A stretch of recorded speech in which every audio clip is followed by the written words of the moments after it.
30 ನಿಮಿಷ ಸೋನಾ ಮುಸುರಿ ಅಕ್ಕಿ ನೆನೆ ಇಡಿ. 1 ಕಪ್ ಧನಿಯಾ, 2 ಟೇಬಲ್ ಸ್ಪೂನ್ ಬಡೆ ಸೊಪ್ಪು, 3 ಟೇಬಲ್ ಸ್ಪೂನ್ ಜೀರಿಗೆ, 4 ಟೇಬಲ್ ಸ್ಪೂನ್ ಲವಂಗ, 2 ಟೇಬಲ್ ಸ್ಪೂನ್ ಕಸೂರಿ ಮೇಥಿ, 8 ರಿಂದ 10 ಮರಾಠ ಮೊಗ್ಗು, 4 ಅಥವಾ 5 ಚಕ್ರ ಮೊಗ್ಗು, 2 ರಿಂದ 3 ಜಾವಿತ್ರಿ, 8 ರಿಂದ 10 ಪತ್ರಕೂಡು, 1-1.5 ಜಾಜಿಕಾಯಿ, 4 ರಿಂದ 5 ಬೇ ಎಲೆ, 2 ರಿಂದ 3 ಕರಿ ಏಲಕ್ಕಿ, 8 ರಿಂದ 10 ಏಲಕ್ಕಿ, 8 ರಿಂದ 10 ಚಕ್ರ ಮೊಗ್ಗು. ಇದು ಎಲ್ಲವೂ ಬಿರಿಯಾನಿ ಮಸಾಲೆ ಪೌಡರ್ಗೆ ಬೇಕಾಗಿರೋ ಸಾಮಗ್ರಿಗಳು. ಎಣ್ಣೆ ಮೀಡಿಯಂ ಆಗಿ ಕಾದಿರಲಿ. ಆವಾಗ ಈರುಳ್ಳಿಯನ್ನು ಹಾಕಿ ಹುಷಾರಾಗಿ ಹಾಕಿ ಕೈಗೆ ಸಿಗುತ್ತದೆ.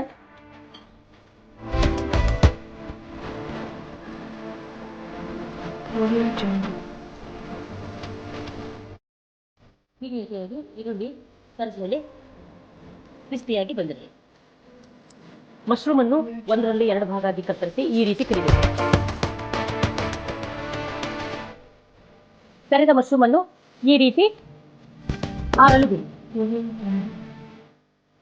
ಗೋಡಂಬಿಯನ್ನ ಈ ರೀತಿ ಕಂದು ಬಣ್ಣ ಬರುವವರೆಗೂ ಕರಿಯಿರಿ. ಗೋಡಂಬಿ ಈ ರೀತಿ ಕಂದು ಬಣ್ಣ ಬರಲಿ.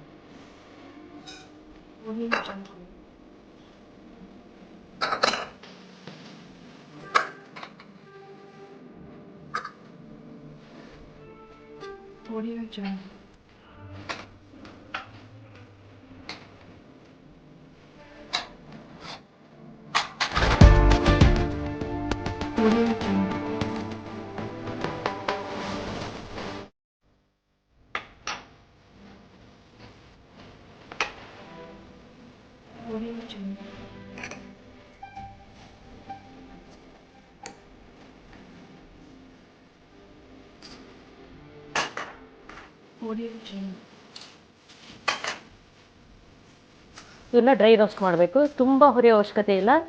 ಸ್ವಲ್ಪ ಚೆನ್ನಾಗಿ ಡ್ರೈ ಆಗಿ ಸ್ವಲ್ಪ ಕ್ರಿಸ್ಪಿ ಆದರೆ ಸಾಕು. ಈ ರೀತಿಯಾಗಿ ಹುರಿದ್ರೆ ಸಾಕು. ಇದು ಚೆನ್ನಾಗಿ ತಣ್ಣಗಾಗಲಿಕ್ಕೆ ಈ ರೀತಿಯಾಗಿ ಎಣ್ಣೆಗೆ ಬೇಯಿಸಿ.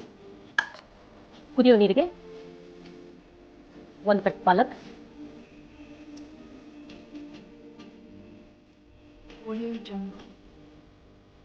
1 ಹಿಡಿ ಕೊತ್ತಂಬರಿ,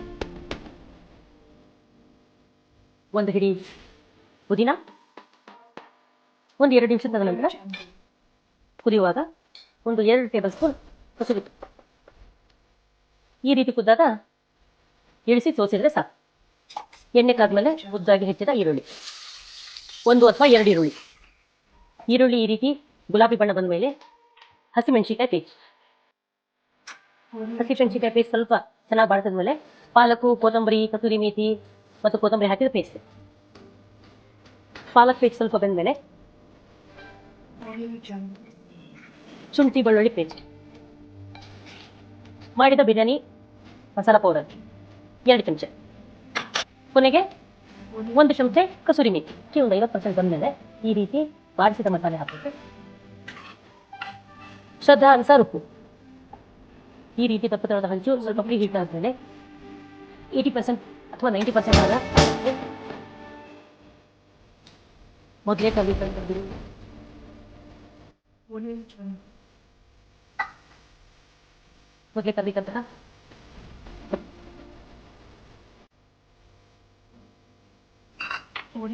ಗೋಡಂಬಿ ಮೇಲೆ ಸ್ವಲ್ಪ ತುಪ್ಪ.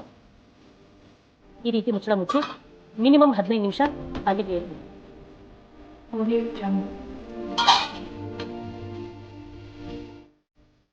ಈ ರೀತಿಯಾಗಿ ಉದುರಾಗಿ ನೋಡಲು ಸುಂದರ, ತಿನ್ನಲು ರುಚಿಯಾದಂತಹ ಮಶ್ರೂಮ್ ಪಾಲಕ್ ಬಿರಿಯಾನಿ ರೆಡಿ.